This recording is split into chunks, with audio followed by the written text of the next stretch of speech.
Magandang araw sa inyo. Sad story happened to my pet, Kobe. Grabe, sobrang na-stress talaga ako for the past few days kasi hindi ko ina-expect na mangyayari sa kanya to. And buti naman at naka-recover na po siya. Gusto ko lang pong ibahagi yung journey ni Kobe dahil kinagat po siya nung aspin ng kapitbahay ko. Di bali, nakalabas siya ng bahay, then nandun pala yung aso nila, then kinagat siya. Sobrang nakakalungkot kasi ang laki ng naging sugat ni ni Kobe. Ayun, naging problema ko talaga siya. Hindi ko ina-expect na magkakaganon yung sitwasyon.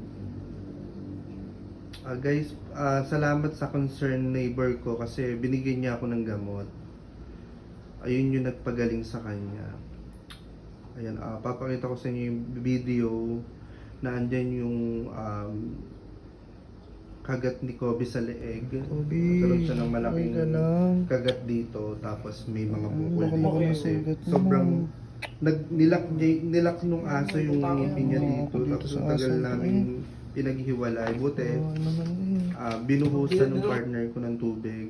Kung hindi niya binuhusan ng tubig, hindi nahihiwalay yung aso sa pagkakahagat kay Kobe. Ayun. Ay nako, buti na lang tinulungan ako ni Ate Rose kung anong dapat kong gawin. Ayan, may binigay sa akin na gamot, which is this one.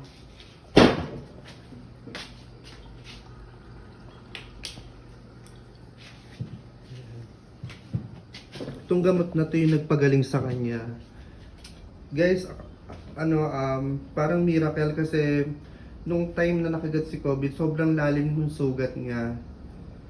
Isang beses ko lang to spray sa kanya, guys. Itong ating Nano Silver. Itong Nano Silver, ito po yung nagpagaling kay Kobe. One day, spray ko lang siya, tsaka pinainom ko sa kanya kasi all-in-one na siya. Ayan,